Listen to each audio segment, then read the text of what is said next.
Hello everyone, we've just gone live here on twitch.tv/Gears Live, and I just want to say welcome to Conpulsion Lite. Conpulsion is Scotland's oldest tabletop gaming convention, but while we're on hiatus this year, we've organised a series of online events like this one. My name is Claire Bath, and I use they, them pronouns, and I'll be the facilitator for this panel. This is the first of two panels featuring distinguished guests and creators from around the world. A-State 2nd edition, published by Handiwork Games, is one of the most anticipated releases in Scottish gaming, following a really successful Kickstarter campaign. We're joined today by Mōrgue, Davie and Gregor Hutton, two of the members of the A-State team, to discuss the inner workings of making the game. In a minute, I'll ask the panelists to introduce themselves, but first I'm going to go through a couple of housekeeping announcements. Conpulsion is a charity convention, and this year we're raising money for Empty Kitchens Full Hearts, which is a charity local to Edinburgh that's fighting food poverty as a result of the COVID-19 pandemic. You can donate via the link on our Twitch page or via the QR code on the screen, which I'm not sure, I think it's down that way. If you're watching from further afield, because I appreciate we've got a fantastic selection of international guests across the 3 days that we have the convention. If you are watching from further afield and would prefer to donate to a charity closer to home, then we would encourage you to make a donation to a similar charity in your area. So the format of the event: for the next 40 minutes, Gregor, Mōrgue and I will have a chat, and then we'll open the floor to questions. Our audience are welcome to submit questions via the Twitch chat, and we're really excited to hear all of your questions and hear the wonderful conversation that we're going to have today. At Conpulsion, we're committed to making this space as inclusive and welcoming as possible. We're expecting our panelists, as well as our audience in the chat, to treat everyone else with kindness and respect. We will not tolerate any kind of degrading or derogatory content, so if you are participating in the chat, we require you to read and follow our chat rules. Our mods will ban members if needed. So, without further ado, I'll introduce myself again. Like I said, my name is Claire Bath, my pronouns are they, them, and I will be the facilitator of the panel. I'm being assisted by Vivek Santayana on tech and Sophie Hine, who is wonderfully moderating the chat. And now I'm just going to introduce our two wonderful panelists, Gregor and Mōrgue. And Gregor, if you'd like to introduce yourself first. Hi everybody, I'm Gregor Hutton, and I'm a games designer and illustrator living in Edinburgh. I'm a he, him. I worked on the original A-State in the early 2000s and a number of indie games since then. I do this hobby, one that I really love, and I'm really delighted to be back here at Conpulsion and looking forward to the panel today to tell you all about A-State's 2nd edition. Thank you very much, Gregor. And Mōrgue, would you like to introduce yourself? Sure. Kia ora tātou. I'm Mōrgue and Davie, he, him. Everyone calls me Mōrgue. I'm coming in from Aotearoa, New Zealand. It is getting towards late evening this side of the world, but I'm very excited to be here and to be kind of back at Conpulsion. My last Conpulsion was 2005, so it's changed a little bit since I was there. It's a little bit more high tech now than it was back then. So I'm a game designer working on A-State. My involvement with A-State was actually announced, I think, back in 2005 in the issue of the Circular, but it took a few years before that actually came to fruition. So it's really exciting to be steering at the end of a long road to get A-State Vision 2 in front of the world. Thank you very much. It's fantastic to have you both, and thank you for both joining on Saturday or morning and in your evening time as well, Mōrgue. Fantastic. So, like I said, we're just going to start with some questions, but and I've got a nice list of a few things that we might be interested to talk about, but absolutely feel free to bounce off each other and just, we're just going to enjoy a fantastic discussion about a fantastic game. So I imagine that some of us in chat will be maybe fairly familiar with A-State, and some maybe this is the first time hearing about it, and they're interested in hearing about a game that's new to them. So I guess would one of you or both of you kind of like to introduce the kind of overall elevator pitch of the A-State, and specifically, like, where in Scotland is the city? You handle that, Gregor. Yeah, so so this is the original version of A-State. I first saw it in 2002 at Compulsion. It came out in 2004, and it's set in a city that you can't leave. And so in the game, it could be in the far future. It could be a world that just exists because people will it to exist. It could be a testing ground between for the people from the gods. So it's just all that everyone in the game knows that they're in this city and they can't leave. And it's been this way since the bombardment and event 1,000 years ago. But it seems like you could be in Edinburgh. I guess a lot of it was inspired by cities like Edinburgh and London from Malcolm that wrote the game. So the idea of layers of city piled upon each other is kind of the setting that you have for the city. So it's not actually somewhere in Scotland, although I would say that Malcolm and Paul that designed A-State and created it, some of the names are very familiar to Falkirk. Between Glasgow and Edinburgh, so things like Bankside and all these areas, because that's where Malcolm and Paul were from. And funnily enough, that's where Handiwork Games now are, based in Falkirk. So it's, I guess the circle is complete, right? Oh, fantastic! Yeah. So I'll handle the other part of your question, I guess, which is what is the game of A-State, what it's about. So Gregor's kind of set up the setting. It's in the city. No one can leave. It's been that way for a very long time. So what it's doing is kind of telling stories of people who are trapped in this. It's not quite an urban nightmare, but it's pretty rough. It's pretty dark. It's definitely a science fiction setting, but the tech level is not very high. In fact, there's a lot of things that don't function in the city, like radio doesn't function the same way. There are a kind of computers, but they don't work the same way we understand computers work here. So it's all kind of a step to the left. But you have these communities of people who are just crammed into this awful situation and struggling to get through every day. So you have all these class dramas that are playing out in the background and people trying to look after their corner of the city and keep themselves safe. And that's where the game really focuses in on, is a group of people who are just trying to look after their corner of this big, crazy city. I've described it, I think, a few times as sparks and knives Dickensian science fiction that's haunted, because there's weirdness on the edges as well. It doesn't slot neatly into an elevator pitch, but there's certainly a real vivid quality to it that sticks in people's heads when they get out of the elevator at the end of being ranted at by one of us. No, that's fantastic. Thank you very much to both of you. And so, like, this is A-State 2nd edition. How did the idea of revising A-State come about? Like, between like the first and the second editions, what did you find maybe needed changing or updating or adapting? Where did that conversation initially come from? Do you want me to take that one, Morgan? Oh, yeah. Well, actually, no. I'll set you up a little bit. Way back in the early kind of era of A-State, and after first edition, when Contested Ground Studios had gone on to make a bunch of other really interesting games, there were some conversations way back then about a new edition of A-State. And right then, I remember taking a long bus ride with Malcolm Craig, the main designer, the only designer of A-State, working with Paul, who was kind of a intricate and integral part of the creation of the game. But Malk was in charge of how the game would work, all the game mechanic stuff. And we sat in the bus, and he started to try and piece together how a second edition would work. And it was going to be radically different from the first edition, way back then.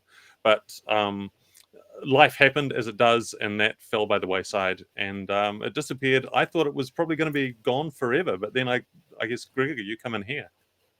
Yeah, so I would agree. Malcolm's a really, really successful historian. He's kind of, he doesn't have time in his life for gaming, and he's got a really successful career elsewhere.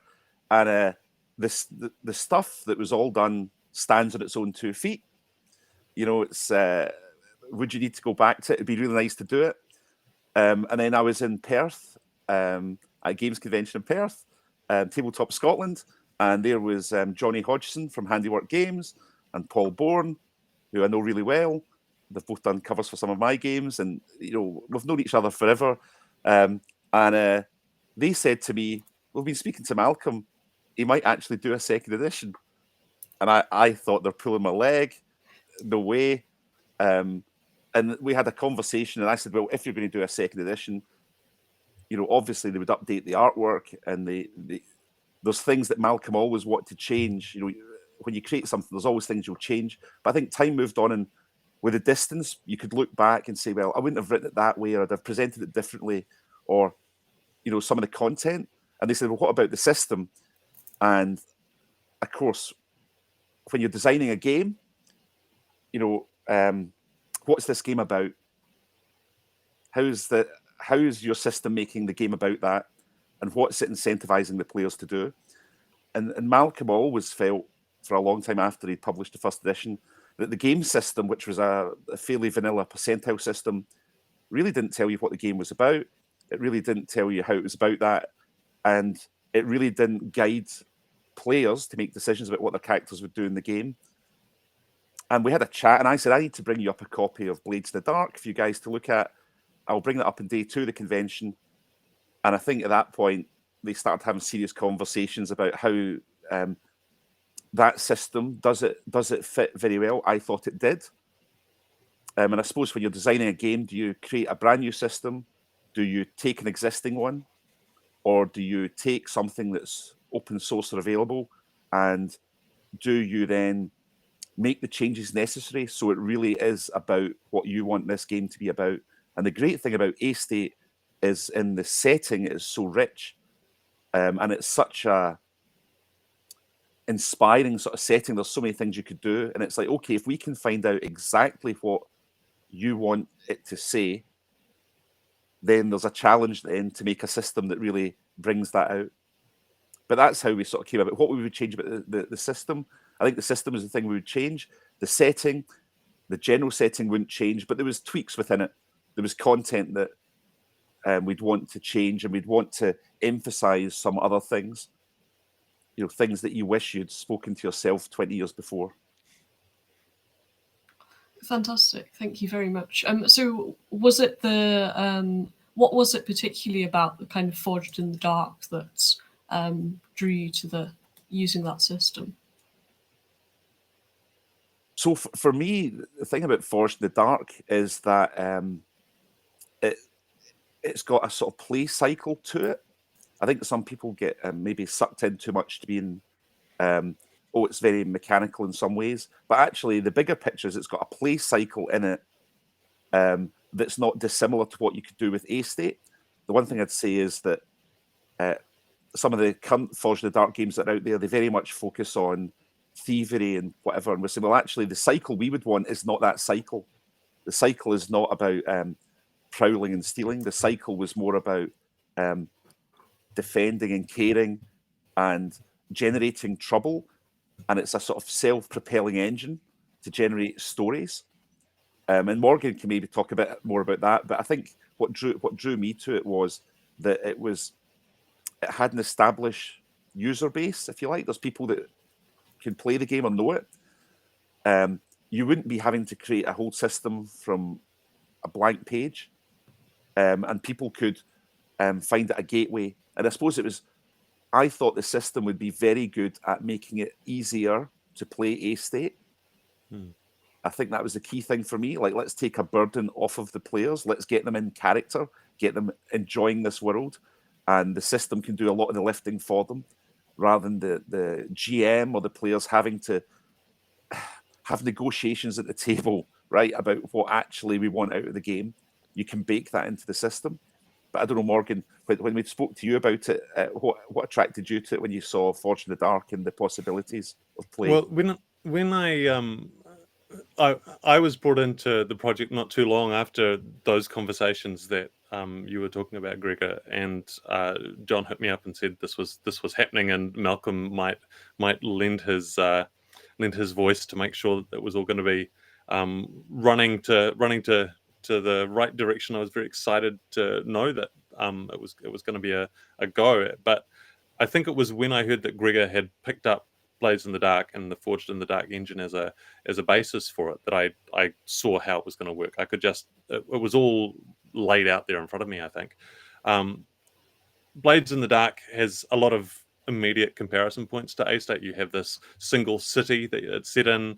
It's very hard to leave the city, so you have this kind of compressed situation. You have lots of factions who are at work in the city, and there's kind of a mechanical system that supports how all these different factions are at work within A-State. You have these big, powerful organizations who are jockeying for position, and down at lower tiers there are other structures of power and authority, religion and civic governance, and none of them really have the best interests of the ordinary citizens at heart, and they're all doing their own thing. So Blades in the Dark was all set up to pick up all of those elements and let you play with them immediately. And one of the other things that really helped was Blades wasn't just set up around these individual characters. Kind of the core unit of play is the crew, which is in Blades in the Dark is a group of criminals who are going to do scores and do their bad stuff. But that concept of having a shared character, a shared entity that everyone relates to, that immediately slotted into those conversations that Malcolm and I were having way back in 2005 about how that little corner of the city is what matters, and you have a group of characters who are all caring about this one little place. So in A-State version 2, at the start of the game, you create your characters, but you also collectively create your corner, and then your corner has its own little character sheet and its own stats and its own journey through the game. And the corner's journey is almost the basis of the game to a greater extent than the characters. The characters can come and go, new characters can be introduced, and characters can die, but the corner will continue until it either establishes itself through whatever troubles it's facing, or it ceases to be. It's overtaken by events, and the dark endings, which are a real possibility in this game, will overtake it. So all of that stuff was just sitting on the surface of Blades and immediately was appealing to me. So we saw how this could go. We started doing a lot of work on it. Gregor got stuck in, and I started playing around with the system a lot more. I'd only really dabbled with Forged in the Dark before we started talking about it, and so when I got deeper into it, there were some other things that really stood out to me about how it suited. And one of them, I think the one that I keep coming back to, is the resolution of actions in Blades in the Dark is all about the detail of what is happening. It's all about you want to get through a locked door on the other side of the room, and you have a conversation and you work out what's in the room. What does it feel like in the room? How is that going to help me? Maybe it's going to help me because it relates to something in my past. And it all feeds into this discussion about how difficult it's going to be, and everyone getting on exactly the same page about their expectations about what's at stake when you roll the dice. But that conversation of details, you can't ask for anything better to bring a setting like the city to life, because the city lives in the details. It's just this amazing environment. But unless you pause, unless you take a moment to feel the kind of the damp under your feet and hear the noises of the arguing kids running back and forth outside the window, unless you can breathe all that in, you're only getting half the experience. And so this is a game system that's all about being in that moment and really feeling it and looking around like in the Matrix when the camera spins around. It's just perfect, I think. So I'm really excited about how Forged in the Dark has just meshed so tightly with what the city is and what A-State can be. I think it's a beautiful marriage. And I mean, for me, the other thing is that in the original A-State, you might have things like an equipment list with encumbrance. What is the weight of a single tube of Ghost Fighter glue. How many of these small tubes do you have? Do I really care at the table about that? It's what's the game about, and how's it about that? And one of the things that's nice about the, if you like, the inventory, the gear economy of Forged in the Dark, is that if you're a Ghost Fighter glue that can heal up your knife wounds or whatever is a thing you can tick off. You can say, I've got it when I need it, and you can not tick it off when you don't need it, right? You don't have to bring it into play if you don't need it. But there's something there about, and it's not just I'm ticking a box to get a +1 or something. It's Ghost Fighter glue. That is on your sheet, right? Because you're a Ghost Fighter. Other people don't have it in their sheet. They've got, a spray can, if they're an activist or whatever. They've got all these sort of, tin of paint. There's all the things that you can really add the colour and the detail of your character and the world and the things that you have. You're accompanied by your loyal dog that follows you along. It's on a bit of parcel string attached to your belt. That's what you want to be talking about in the game. It's I think the system really helped to do that. And just to be clear, if you want to play Blades in the Dark, go and play Blades in the Dark. It's designed for what it's designed for. And the idea that we had very strongly was, let's use Forged in the Dark and let's change it and focus it so it makes the best A-State game that we could make, so that you'll be playing characters from A-State in a world that feels like A-State, and it allows you to really get in character. And when you get to those mechanical checkpoints in the game, you'll know the answer from the dice rolls or from your choices, and then you get back to the role playing. That was to try and make it like that, because that's how A-State should be. And if I look back at the first edition of A-State, it used a percentile system, and a lot of the decisions were probably made, which is quite common for those games, as you roll a dice, and then at the table there's those soft agreements or disagreements about what that actually means. And actually it was codifying that stuff using Forged in the Dark that was really attractive to me, because it allows people who love A-State to have a smoother experience, and also allows people that loved Forged in the Dark games to easily step inside this world and see what it has to offer, which is so much. Yeah. Thank you. That was both of you for that fantastic insight. I think what really stands out to me is the kind of like grittiness and the detail of the setting, that, all of those bits kind of come together to create this overall like feel of the game. And so A-States, in terms of steampunk versus cyberpunk, where would you both slot A-State? Because that's quite a spectrum, and there's obviously lots and lots of subgenres of various adjective punk. So where would you insert it between steampunk or cyberpunk, and how exactly does A-State put the punk in these settings? Either of you do you want me to pick? Who wants to step? You go, Gregor. Oh yeah. Get Gregor to step on that one, okay? No, I'm happy to. No, for me, it's a bit like trying to put an address label on a city like Edinburgh, right? I mean, is Edinburgh steampunk or cyberpunk? Is A-State steampunk or cyberpunk, right? I mean, and what do those words mean anyway to anyone? Everyone's got their own view, right? So it's Baroque. It points it's Victorian in these sort of teetering slums on the edge of canals. Other times there are clearly higher tech things that could be out of almost Starship Troopers or something. And the computers are more like the difference engine or something. It's like these what they call dingens, right? So they're little mechanical computers. And for anyone that's in computer science, you'll know from the early days of computing, when they had the bombs and whatever, they try to trigger all these circuits that were bugs flying into your circuit and stopping it working. I think it's much more like that. So I think some people will label it as more one word that I won't say, and some people will label it more the other word that I won't say. But for me, it's kind of like it kind of defies both of those definitions.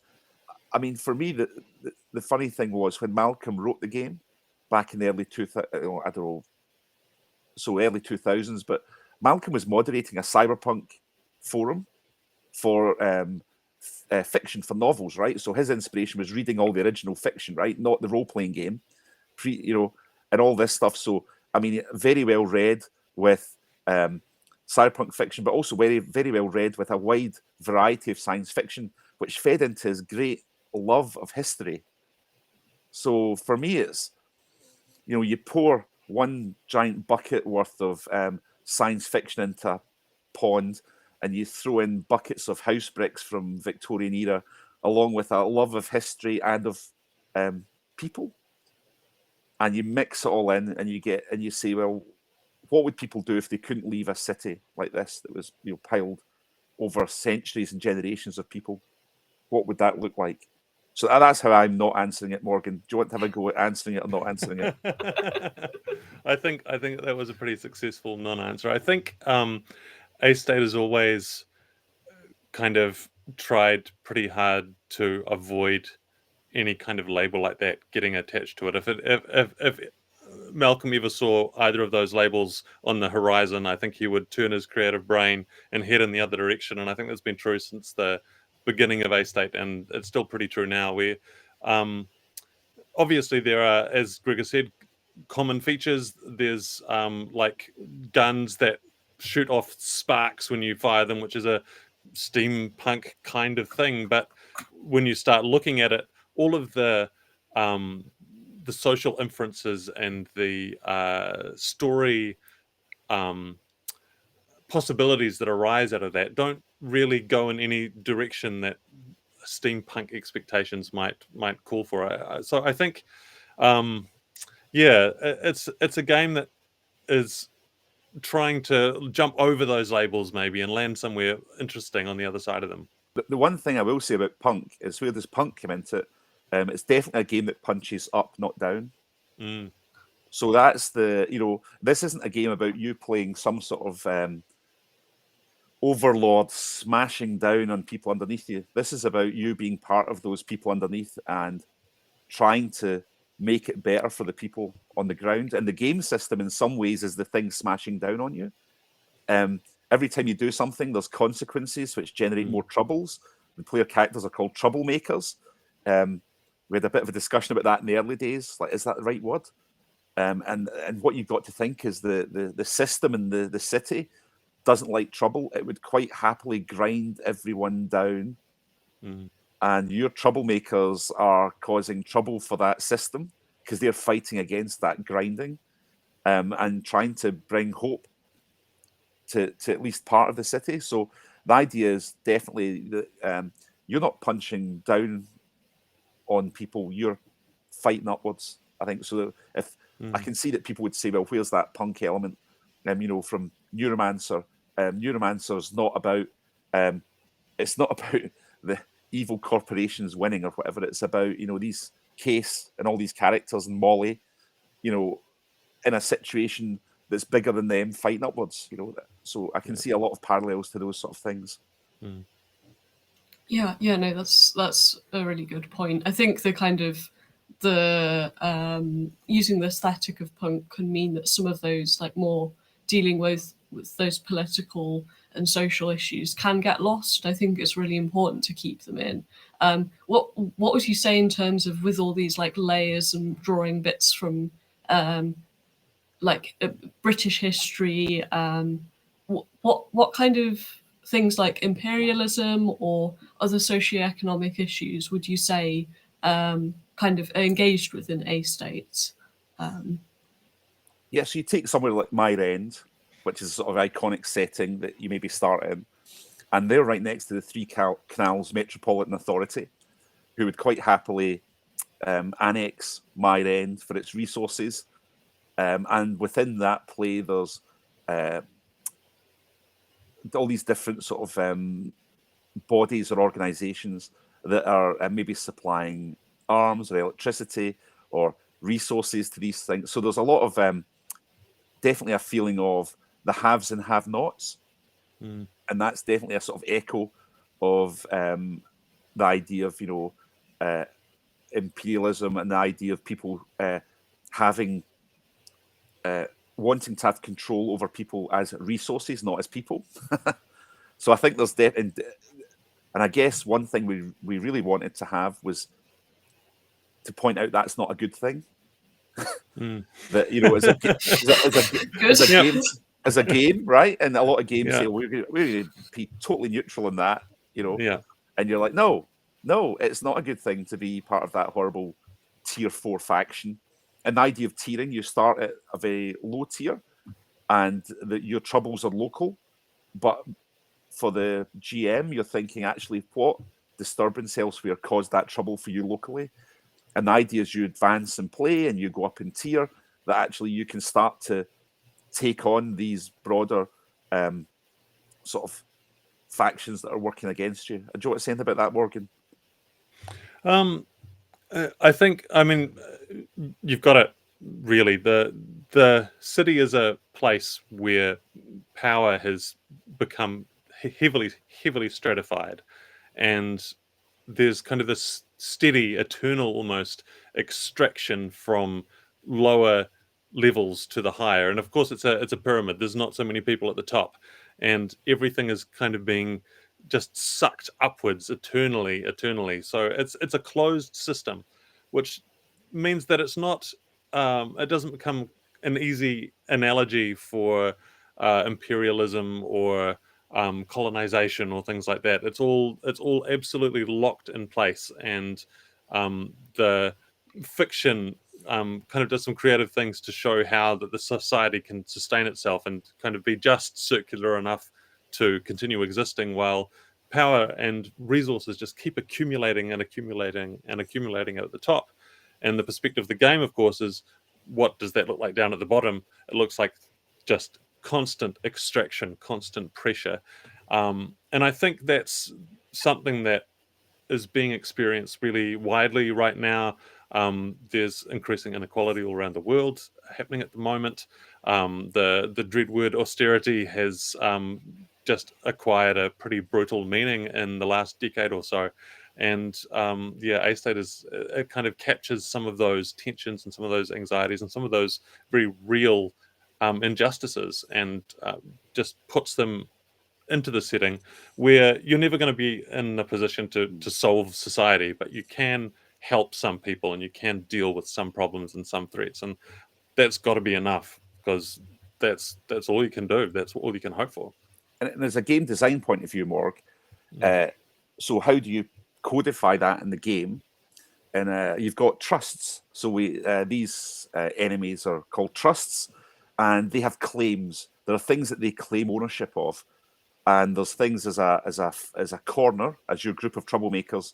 There's things that you might gain in play and gain a claim on, and mechanically there's a possibility, if you're stressed, one way to de-stress is that you might decide that your character partially gives up a claim in something to a trust, and you're like, why on earth would you do that? That's like, well, maybe we can get it back later. It's good for me right now. And there's definitely an element there where mechanically, rather than just being the narrative or the decision of the GM, that I'm just deciding that the bad guy has control of this, and this, you're like, no, it's mechanized. There's things that, and is it worth fighting for? And if it is, then there's a way to go about winning that claim and sort of like defying the trust from that thing. But in doing so, you might you probably will cause ripple effects, consequences for other things. One of the first scenarios for A-State was called the consequences of debt, and that's a really strong compass for us to think about the design of the game. It's like, there's things about a dog track where people are betting. They're poor, but they're betting money. The dogs are being doped up. There's all sorts of stuff going on. And you're like, great. For a game designer, it's a really tremendous thing to have a clear vision of what play might look like, because then you can look to the game system and say, how do I make the game system drive the play to look like how I envisage it in my head? Yeah.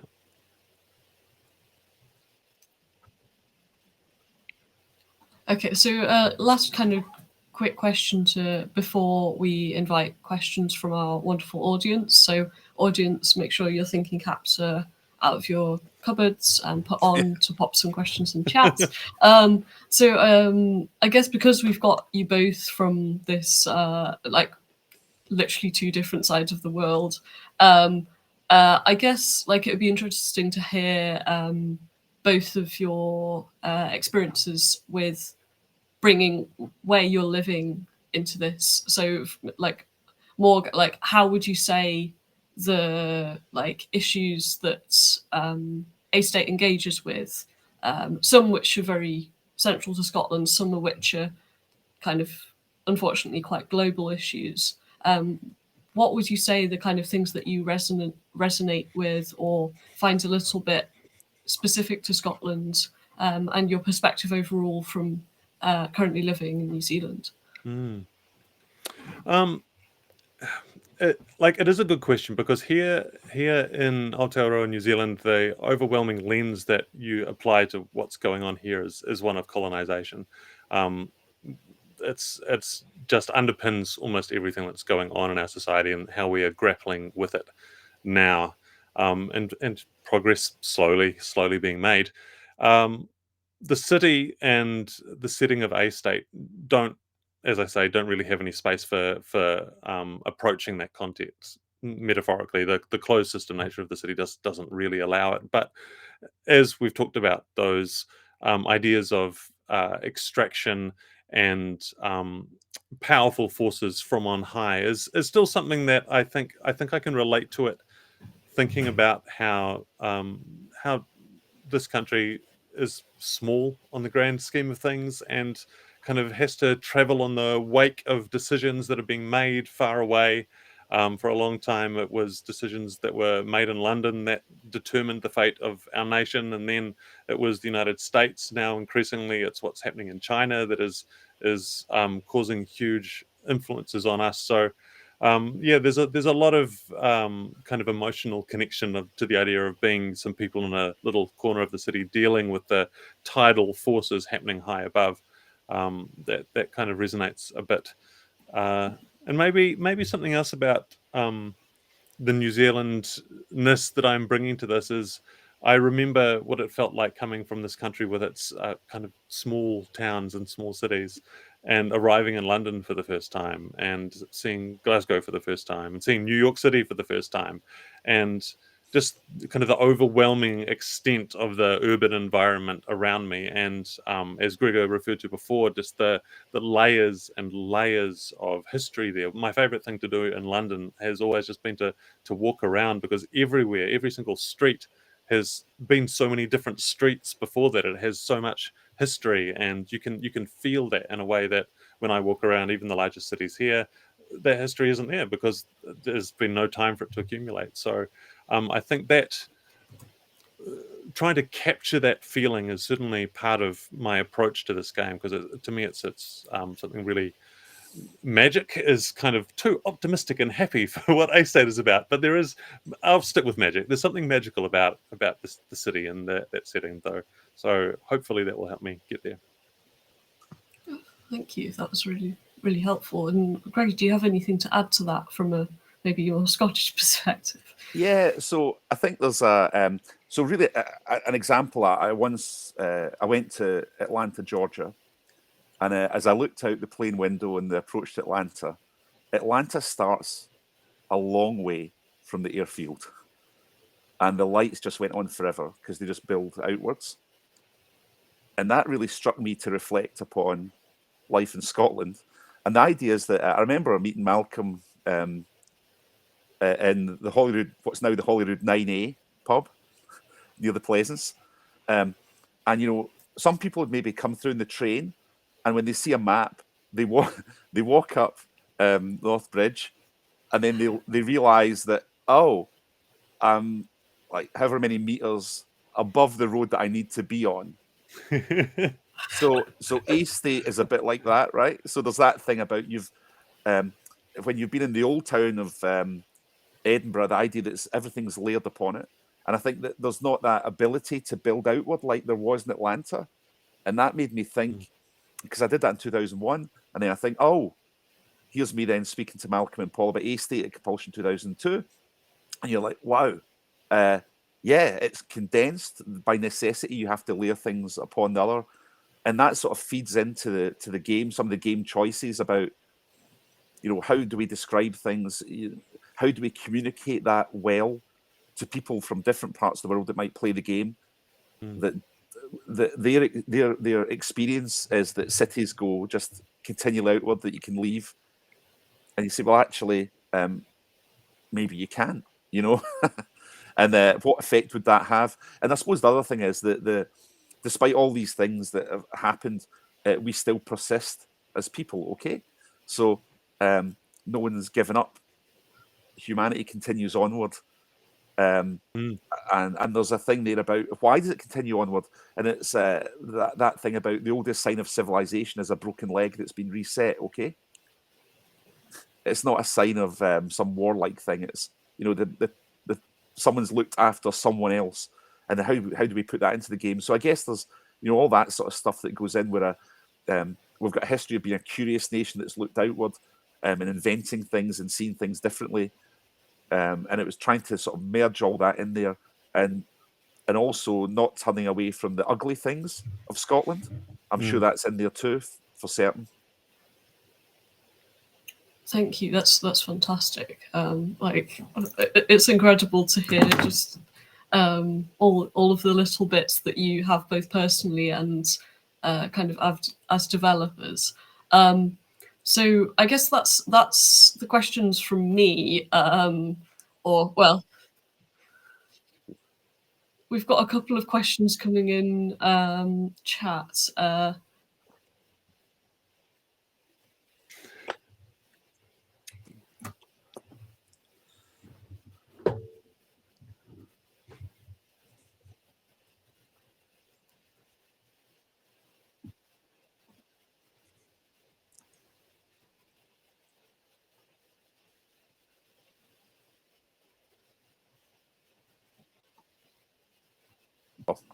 Right, so there's a question there about Blades of the Dark's quite a grim, dark game. A-State's about hope. How would you go about making the game more hopeful? Was that really the question? Yeah. I've got the chat up here as well. So I'm happy to be. So it's a good point. And I would say that the engine we used for the system was Forged in the Dark. And in some ways that's great because it allows us as designers to leave the baggage of Blades in the Dark behind, because Blades in the Dark serves its game. So the iteration of Forged in the Dark there is about driving whatever they want to drive in that game. And for us, it's okay. So Morgan and I was like, how do we design it so that you've got that cycle of bringing hope? How do you reward those things? How do you not reward behavior that doesn't do that? How do you incentivize the right things? How do you create troubles that present those problems? And I think one thing we talked about was the stats, because they the attributes, they will lens how you describe things in game. So one example, I think by default there's a one called prowl. We're not prowling around stalking people, right? And for a long time we had trouble finding the right word for that, Morgan, from what I remember. Yeah, we did. I had eventually hit upon the word deft, which didn't really work, and it sat uneasily with Morgan because the other words, yeah, you're deft, but because I was wanting something that was nimble and dexterous, but it wasn't prowling. I don't want a predator in this game. My goodness. Like, no, you're not creeping along a roof watching someone walking home at night. That is not what this game is about, right? Yeah. And then, Morgan, you hit the word touch.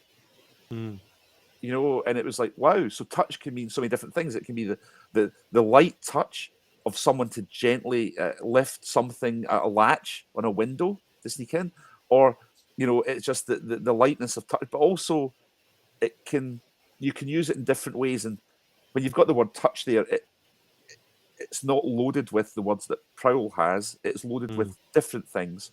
And I suppose that was another one about care, but there's also fight. There's you're in a fight. It's part of the world. There is a fight, but also fighting against something, right? I mean, so it's a word. So I don't know if, Morgan, there's some of that you want to pick up on.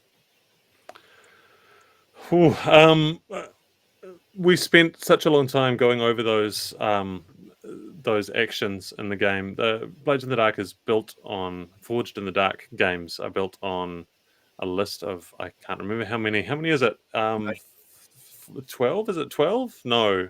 9. But there's 3 above. Yeah, of course. And getting that list right is really important, because, as Gregor says, you need to have those words are how your players will be engaging with the game. How the game system works is that whenever you try and do something as a player, you'll choose one of those words to represent how you're going to do it, and then that will tell you what dice to roll, and etc., and that all feeds into the conversation that you're going to have that we talked about before, where how exactly are you going to be using touch in this circumstance? How does it fit? And you talk about how it fits for you, and you go back and forth and get into the details of it. But it all starts with those words. So getting them right was a heck of a journey. And yeah. I mean, I think I had to fight you a bit to get the word find in there. Yeah. But I said I'm damned if a game that has a lost finder doesn't have find in it, and I'm damned if a game that has ghost fighter in it doesn't have fight in it. Yeah. Right. So, but then there's like tinker, for people that were with the dungeons and the engines, that was so some words we didn't change or whatever, So there was some you keep the same, and you're like, well, and we talked a lot about what's the difference between wreck and fight, and what's the difference between command and persuade and charm. Yeah. And then, the word care. And, the idea is that caring matters. Not everyone in this world cares. I'm not saying that everyone in this game cares. But some people, it is mechanically advantageous in certain moments to care. Yeah. Now, you can either say, they're forcing me to care about stuff, these evil games designers. And I'm like, I'm not forcing you. You can go and wreck it if you want.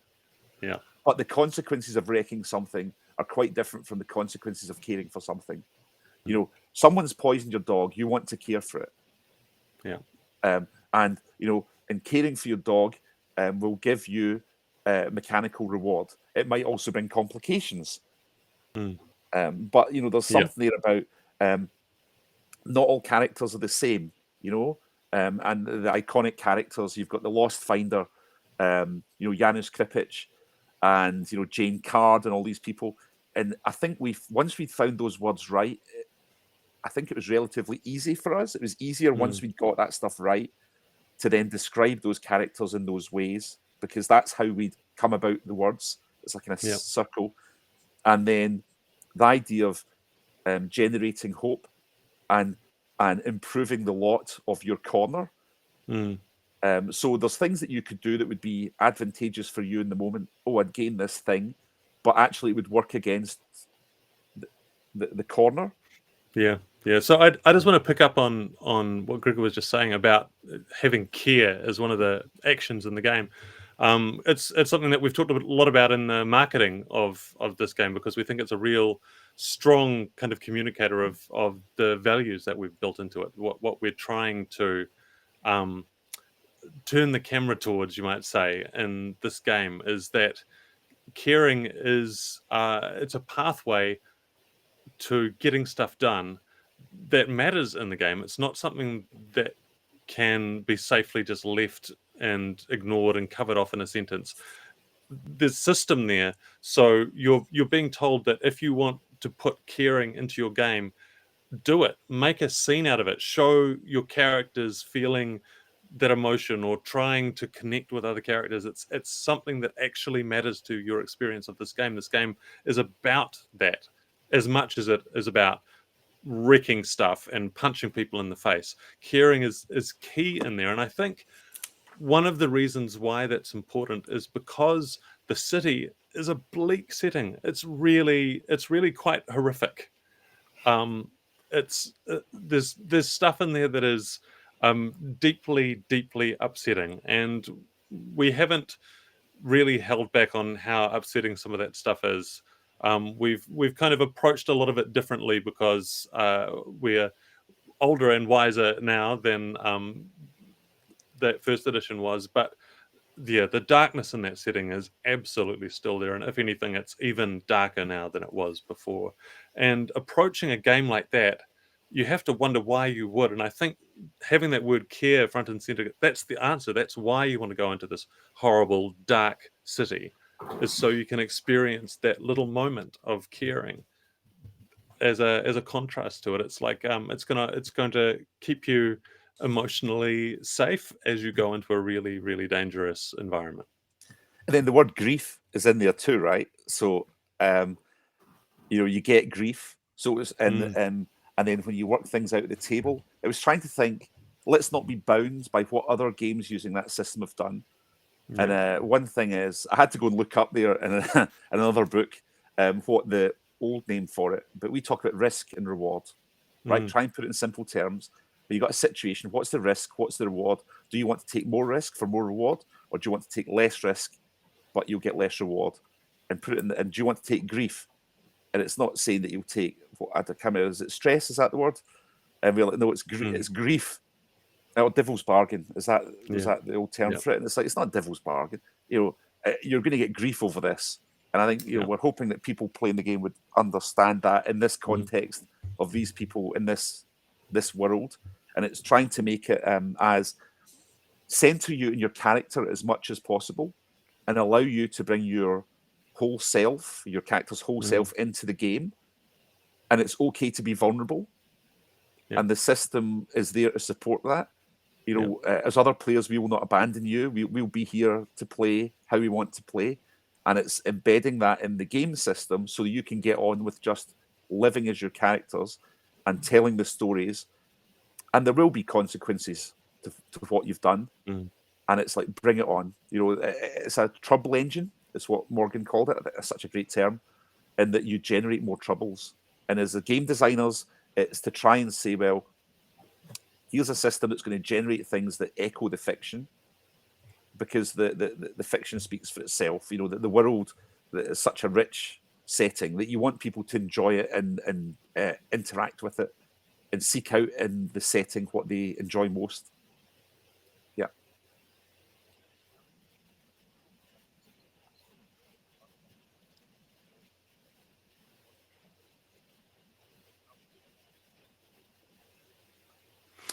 So the equivalent of the crew in A State is the corner. So you have a bunch of troublemakers who are all residents of a corner of the city, and they come together to get stuff done, to try and deal with a problem. Part of the character creation, corner creation process is actually dealing what the new problem is that's suddenly affecting everything and is about to wreck the corner, and is the reason why these people have come together to try and do something about it. So instead of the scores in Blades of the Dark, we have a cycle that comes around to missions. And a mission is really anything that those troublemakers do that is trying to help their position, help their corner, stop this bad stuff from coming down on them. Basically, a mission is intended to be quite broad and open. You have a lot of problems that are facing you, so it's generally going to be something in response to those problems. And that cycle of play keeps prodding you to go and do something about it, because the game is telling you, if all you're going to do is sit in your corner and kind of get ready to go down fighting, you're not going to go too well. You need to actually stand up and go and take some action, put yourselves at risk, and get stuff done if you want to get where you need to be. So yeah. So in the A State terms, if people know it, like say the Holer Gang are a bunch of ne'er-do-wells, and you've got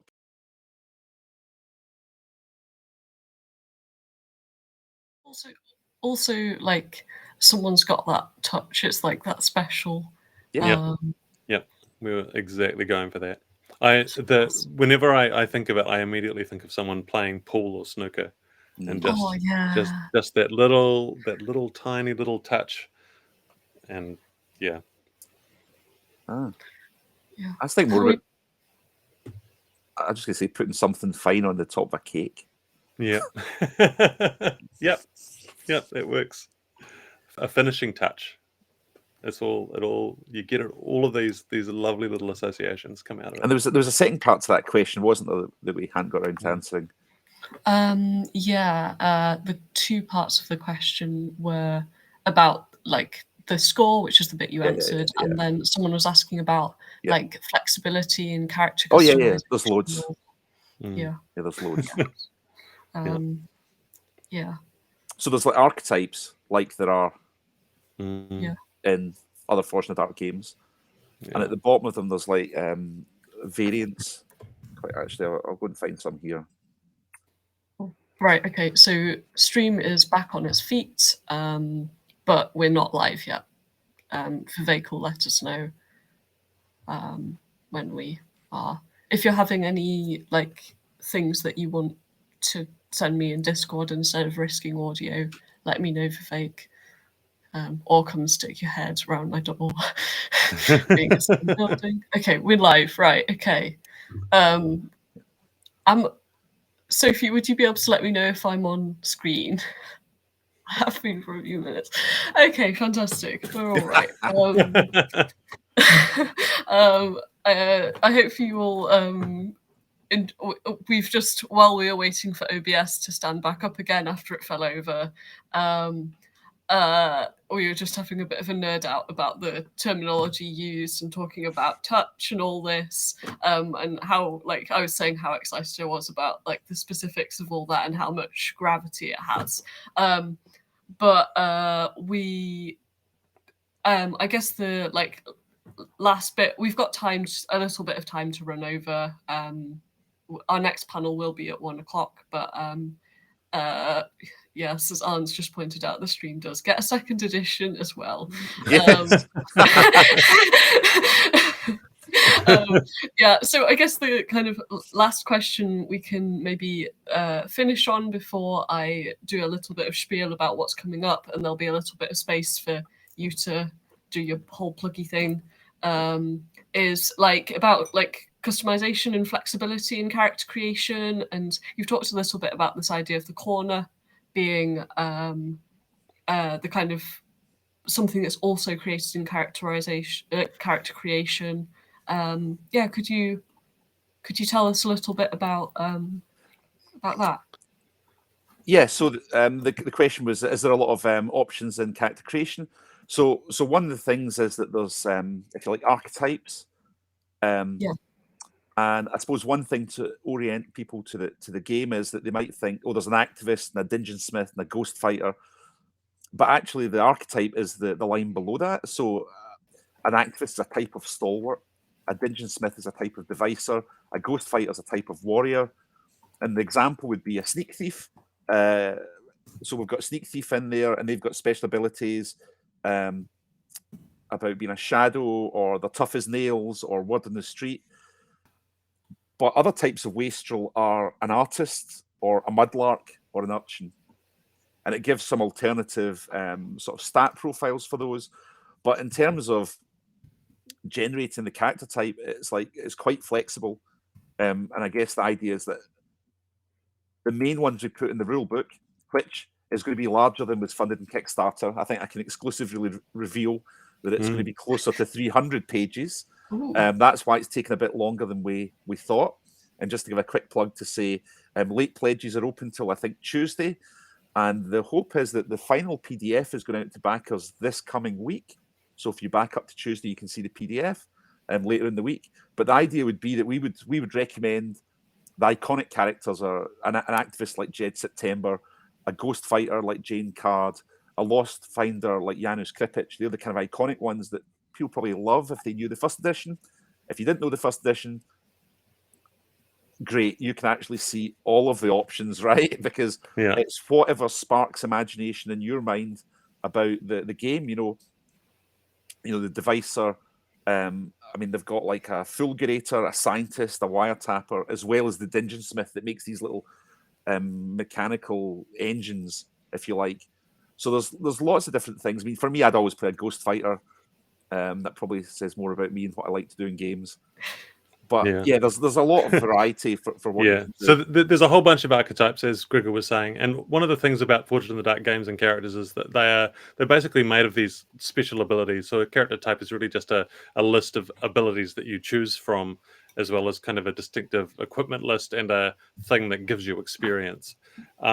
So it's also part of the game that you can actually choose abilities from other character lists. Like there's no hard limit. There's not like a D&D style character class that you must stay within.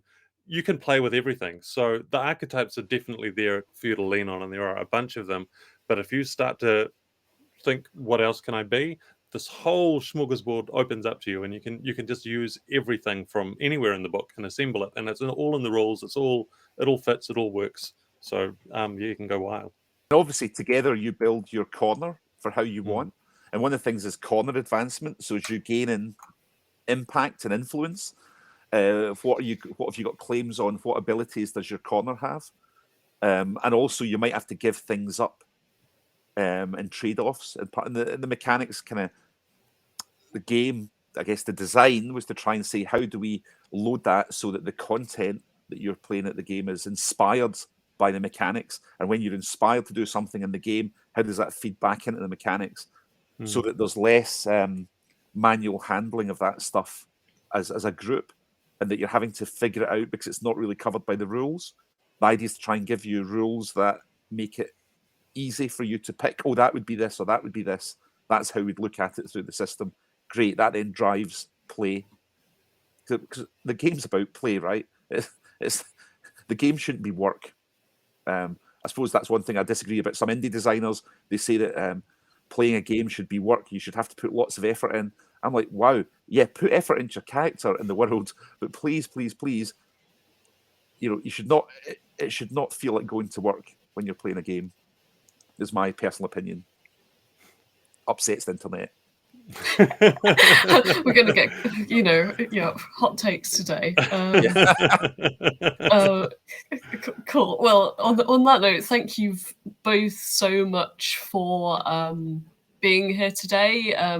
That's going to bring us to the end to our first panel today, and we're going to take a short break before coming back for our second panel, which I know is at 1 p.m, but I'm just definitely double checking that because I do not trust myself. But yes, it is at 1 p.m. I don't know what I doubted myself about that. But but before we go, I'd like to remind everyone that Compulsion is a charity convention, and this year we're raising money for Empty Kitchens Full Hearts, which is a charity based in Edinburgh. You can donate via the links on our Twitch page and the QR code on screen, which is like somewhere below me. We also know that there may be viewers that we've got from watching further afield, and if you prefer to donate to a charity closer to you, please do.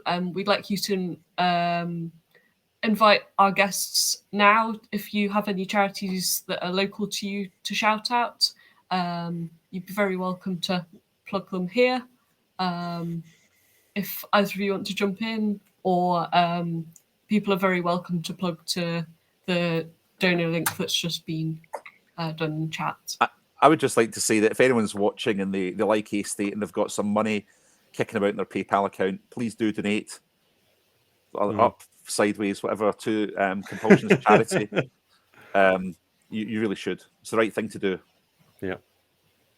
Thank you very much. And our next panel is going to be our international connections in tabletop role-playing games with Scotland and the world, featuring game designers and creators from India, Brazil, the Philippines and Scotland, discussing what opportunities we have to work together. And as we finish up, again, I'd like to thank both Mōrgue and Davie and Gregor Hutton. I've probably got that the wrong way around on the screen. And thank you in particular for staying up late for this, Morgan. we really appreciate that all the kind of flexibility people have had with time differences so that we can have these wonderful international panels. So Wonderful.